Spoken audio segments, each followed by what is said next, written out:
आपने पूछा ना कि योगी आदित्यनाथ तो योगी हैं। हाँ। तो किसी कवि ने कहा कि जो तड़प उठे जनपीड़ा से, हाँ। कि जो तड़प उठे जनपीड़ा से वह सच्चा मुनि मनस्वी है, हाँ। और जो राख रमा कर आग तपे वो भी कोई खाक तपस्वी है। तो योगी आदित्यनाथ राख रमा कर योगी बनने की कोशिश कर रहे हैं, और मैं समझता हूँ अब देश की जनता ने और इस प्रदेश की जनता ने इनको पकड़ लिया है। राम मंदिर की जो चोरी हुई है उससे मैं समझता हूँ योगी जी का भंडाफोड़ हो चुका है। अब योगी क्या हैं, वो भोगी हैं, योगी हैं, ये अब जनता सत्ता इसमें निर्णय करेगी। राख का मतलब क्या बताए? राख भोग, राख, जब आग जलती है तो राख आपको नहीं पता है क्या? आप ऐसी बात कर। तो क्या कहेंगे? अभी तो ब्राह्मण इधर भी आ रहे हैं, 27 में क्या होने वाला है? लगातार इस योगी आदित्यनाथ की सरकार में ब्राह्मण समाज का, विद्वानों का अपमान हुआ है। हाँ। और इस अपमान का बदला हाँ। इस प्रदेश की जनता हाँ। ब्राह्मणों के नेतृत्व में हाँ। समाजवादी पार्टी को वोट कर कर बदला लेगी। हाँ। और दिनकर ने कहा था हाँ। कि अपमान सहो तो बढ़ते हैं, अन्याय नहीं कम होता है। हाँ। और कायर बिन मौत मरा करते हैं, हाँ। जीते जिनमें दम होता है। और ढीले ढाले रहने से तो सबनम गंधक बन जाएगी, उद्दंड बढ़ेंगे दंड बिना, एक दिन संसद भी बंधक बन जाएगी। और संसद को ये ब्राह्मण समाज बंधक नहीं बनने देगा। हाँ। बिहार में मोदी जी की मंदिर बन रही है, तो क्या लग रहा है ब्राह्मण पूजेंगे मोदी जी को? पुजारी बनेंगे ब्राह्मण मोदी जी के? जो विद्वान है हाँ। वो सिर्फ भगवान की पूजा करता है, हाँ। इंसान का सम्मान करता है, इंसान की रक्षा करता है, इंसान को आगे बढ़ाता है, लेकिन पूजा वो ईश्वर की करता है। और मैं समझता हूँ कि इस जवाब में आपके प्रश्न का जवाब है।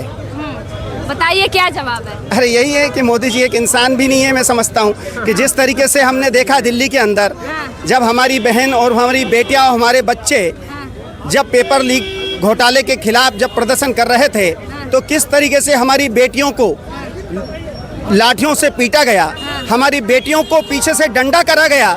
जब वो दृश्य हम देखते हैं तो मन करता है कि उस व्यक्ति को गोली मार दें। लेकिन लोकतंत्र है, न्याय प्रणाली पर हमें विश्वास है। जब कभी हम सत्ता में आएंगे समाजवादी लोग, तो हम ऐसे लोगों का हिसाब चुकता करेंगे और इनको फांसी के तख्ते तक पहुंचाने का काम करेंगे। जो हमारी बेटी का सम्मान नहीं कर सकता, मैं समझता हूं उसको सत्ता में रहने का अधिकार नहीं है।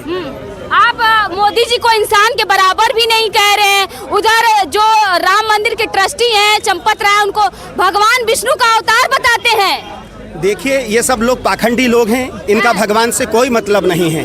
ये रामा रामा हरे हरे अंडे खाओ खड़े खड़े वाले लोग हैं, संगी लोग हैं, जो मुंह में राम और बगल में छुरी रखते हैं। इनका राम से कोई मतलब नहीं है। जब ये राम के मंदिर में राम के पैसे का डाका डाल सकते हैं, तो इस देश की, उस प्रदेश की जनता को तो आप छोड़ ही दीजिए, इनका पेट काट कर इनको मार देंगे। इतने बुरे लोग हैं ये। क्या कहेंगे? अभी कांवड़ यात्रा चल रही है, उसके लिए स्कूल बंद किए जा रहे हैं।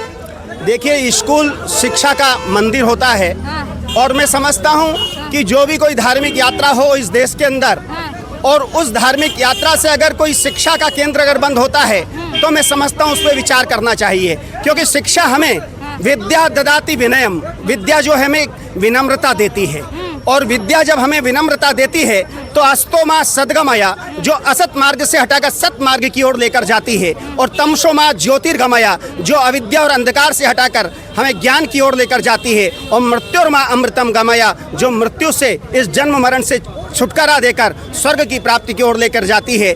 तो मैं समझता हूँ कि इस पर आज जो धर्म के मानने वाले लोग हैं उनको विचार करना चाहिए कि हम ऐसी कौन सी धार्मिक यात्राएं कर रहे हैं जिनसे हमारे बच्चों के स्कूल आज हमें बंद करने पड़ रहे हैं। मैं समझता हूं ये यात्रा हो भगवान के नाम पर, इसमें किसी तरह का कोई संदेह नहीं है, लेकिन ये यात्रा ऐसी होनी चाहिए जिससे कि कहीं किसी के कार्य में बाधा नहीं पड़नी चाहिए। जब ईद पड़ती है तो मुख्यमंत्री योगी आदित्यनाथ कहते हैं कि सड़कें किसी धार्मिक एक्टिविटी के लिए नहीं बनी है, लेकिन वही जब कांवड़ यात्रा हो रही है तो स्कूल वैन पर छात्राओं पे प्रहार किए जा रहे हैं, स्कूल बंद किए जा रहे हैं। कई सारे जिलों में स्कूल 10-12 दिन के लिए बंद कर दिया गया है। क्या कहेंगे इन सब पे?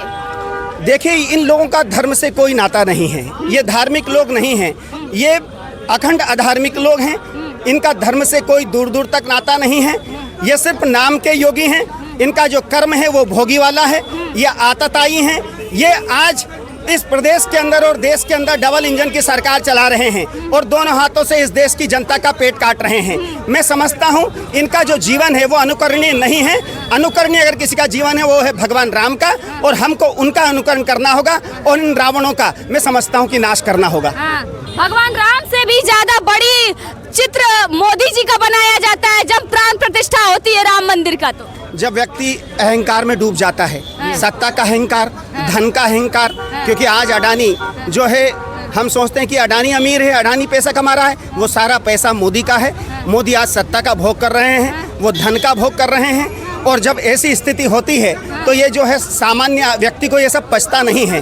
और वही स्थिति मोदी जी की है, और वही स्थिति मोदी जी की है, और मोदी जी का अब अंत है, और इस देश की जनता, इस देश के युवा समझ चुके हैं। किस प्रकार से समाजवादी पार्टी के तमाम कार्यकर्ता गाड़ी पे बैठकर लगातार जनेश्वर मिश्र जी की जयंती धूमधाम से मना रहे हैं। अभी शाम के 4 बज रहे हैं और अभी भी जो है कि अभी भी लोगों में जोश उसी प्रकार से है जैसे कि सुबह में था।